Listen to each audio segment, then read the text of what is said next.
So if things didn't seem strange and disconcerting enough, the next step we take is with a program called Midjourney. It's really an image creation software.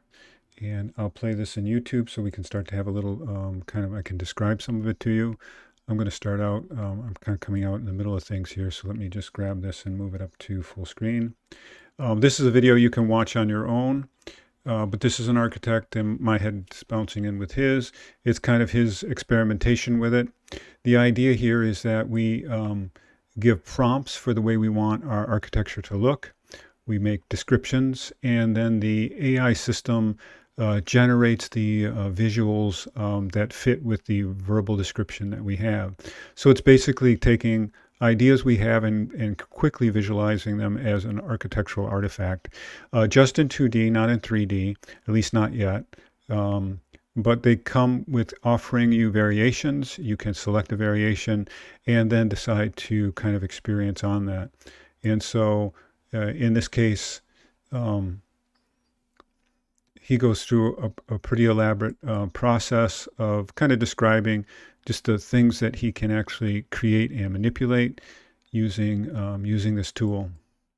And so this is once again the idea of ideation, coming up with concepts in prior architectural practice or ways of learning architecture.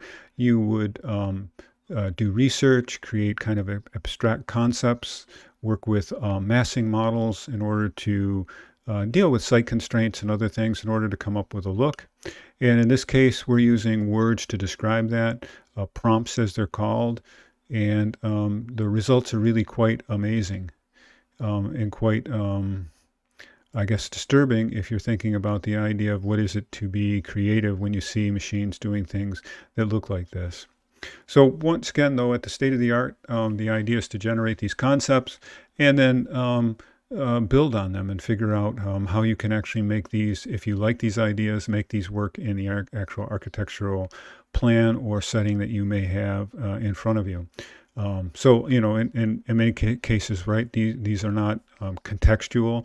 They don't know what site they're sitting on. They don't know what budgetary constraints are.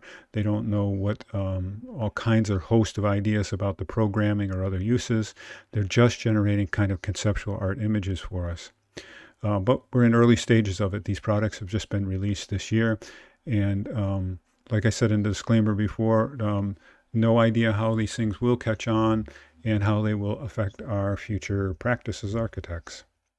So I'm going to encourage you to want to watch this to see how you would go through the practice of working with Midjourney in order to create this kind of imagery. You know, a lot of this is far out, but in many ways you can input things that create much more traditional looking buildings, especially if that is what you're interested in. So this is probably hyperlinked, but you could just go, you can notice up here, it's got discord.com is a site that you could go to find this Midjourney discussion.